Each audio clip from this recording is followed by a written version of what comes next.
Indian ride-hailing company Ola has been banned in the southern Indian state of Karnataka. The Transport Department suspended the company's license. The step was taken after Ola started a bike taxi service without approval from the Transport Department. Ola failed to reply to the notices issued in this regard. A few Ola bike taxis have also been seized by the government.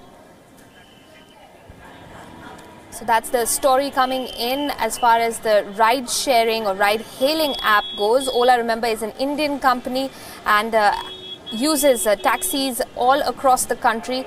Now we're hearing of how the company's license has been suspended in the state of Karnataka for its choice of plying motorcycles on the road. Let me go across to Nishrita Virendra, our correspondent in Bengaluru, for more on this story. Nishrita, fill in the gaps for us. What exactly does this mean in the next 6 months for both commuters and, of course, the company itself?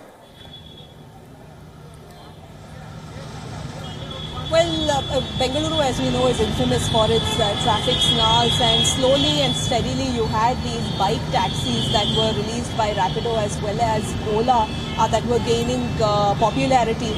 But time and again in the last 1 year or so, we have seen the State Transport Department issuing multiple notices to Ola specifically because it's a bigger company than Rapido and had more visibility and also received more objections to its service. It had issued notices questioning why it was still running bike taxis when there was no policy in place in Karnataka that allowed these bike taxis. None of these bike riders were verified. None of their vehicles were registered as commercial vehicles that were allowed to pick up and drop customers. And despite, in fact, close to 260 bikes have also been impounded that belong to Ola because of complaints that were received by cab drivers associations. So now the Transport Department that has gone on to say that despite numerous notices, despite charge sheets being filed in court against Ola and Ola's response being unsatisfactory, which Ola has merely stated that it had started this project on a pilot basis.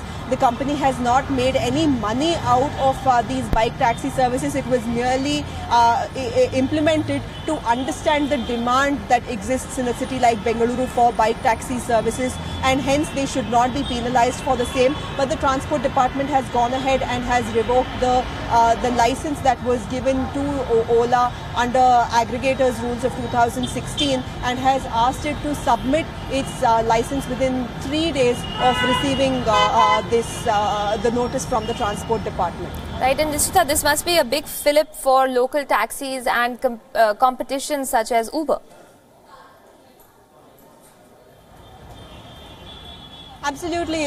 This means that the locally bred Ola takes a huge hit even as it is struggling to compete against a company like Uber that is internationally funded, that has huge backing. Ola, as we know, has been a Bengaluru-based organization that started off in a small garage here in the city and has grown to be one of the biggest cab aggregators in the country.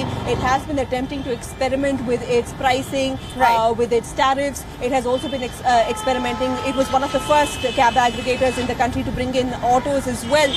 But this is a huge hit because Bengaluru is one of its biggest markets for Ola, and being its home ground, the Karnataka Transport Department taking the strict action of banning it will definitely be a huge hit for the company.